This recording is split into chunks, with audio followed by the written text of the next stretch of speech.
So what does it take to impeach a governor? Big question, right? TVC's Uzonna Ononye has the constitutional pathway to impeachment. Uzonna, take it away. All right. The Constitution of Nigeria, 1999, Section 188, spelled out how a governor or the processes that will lead to the impeachment of a governor. It starts with what has just happened today, where members of the House of Assembly will present a notice and containing the allegations against the governor to the Speaker.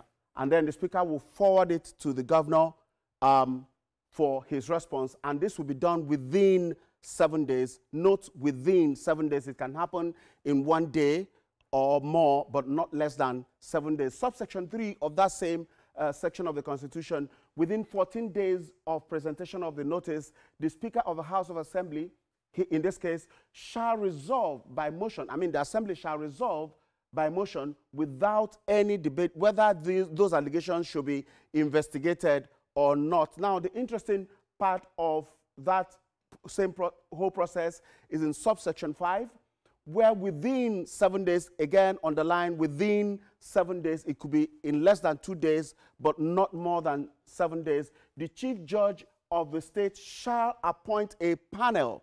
There are 3 qualifications of people that should be on that panel. 1, people of unquestionable integrity. Secondly, must not be civil servants. And thirdly, must not be members of any political party.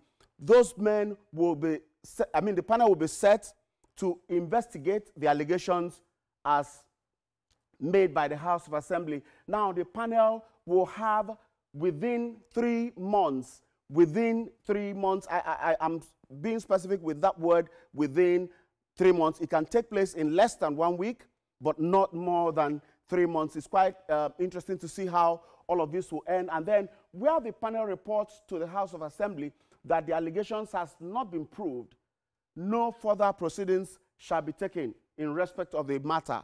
But where the report of the panel is that the allegations have been against the governor or the deputy have been proven, then within 14 days, the House of Assembly will have to make a decision on whether or not the governor will stop to function. And if that happens, he ceases to be in office immediately. Now, this part must be endorsed or must be voted for by 2/3 majority, 2/3 of the members of the House of Assembly. In Rivers State, we have 32, and 2/3 of it will not be less than 21, but not more than 22. So, to be safe, 22.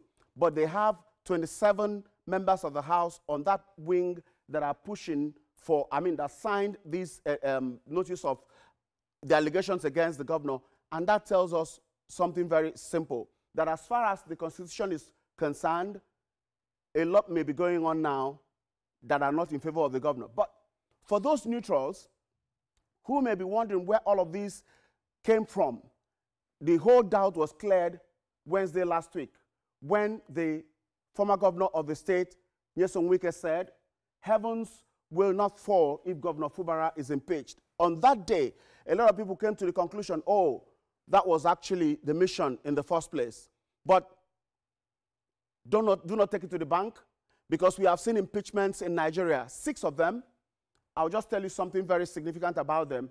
Out of the 6 of them, the first is Dipre Alemesea of Bayelsa State. That is between 1999 and now. He was impeached on December 9, 2005. And apart from him, the other 5 governors, former governors that were impeached, all of them were reversed by the court. It was only Alemesea. Next was Rashidi Ladoja and Ayodele Fayose of Ekiti State. They were all impeached and reversed. And then Peter Obi of Anambra State, Joshua Dare of Plateau State, and Murtala Nyako of Adamawa State. All of these impeachments were reversed. 5 out of 6 were reversed. That suggests that just impeaching a governor or deputy may not be the end of the road, because there are other ingredients of the process that the court may be paying attention to that may not be open or understandable by the public just openly. But the process has started in Rivers State. I can tell you that for free. The process has started, but where it will end, we may not be able to say because the coming days will be very crucial. As we consider this, heavens will not fall. If the House of Assembly goes ahead to impeach the governor, we will watch to see whether the heavens will fall.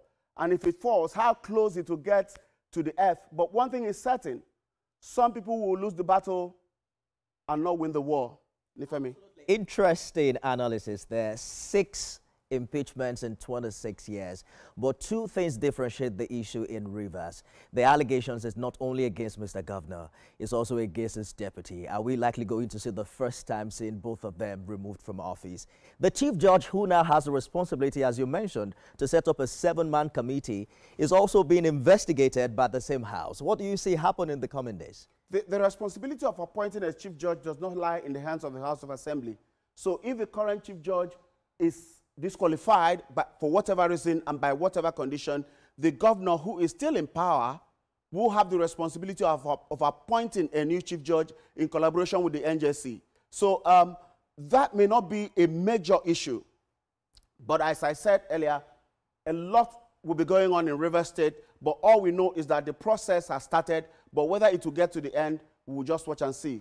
Murtala Nyako was the last governor to be impeached in 2014. That's about 11 years ago. Are we going to see the 7th governor in 2025? It's a big question. Big question. Absolutely. Thank you for the analysis. And, a lot of people in Rivers State will be worried about the other issues that are emerging from all of this, apart from the politics of it, the governance, the security, and the general well-being of the nation, realizing that Rivers State may not just be an ordinary state, very crucial to the country. Thank you, Uzonna, for the analysis there.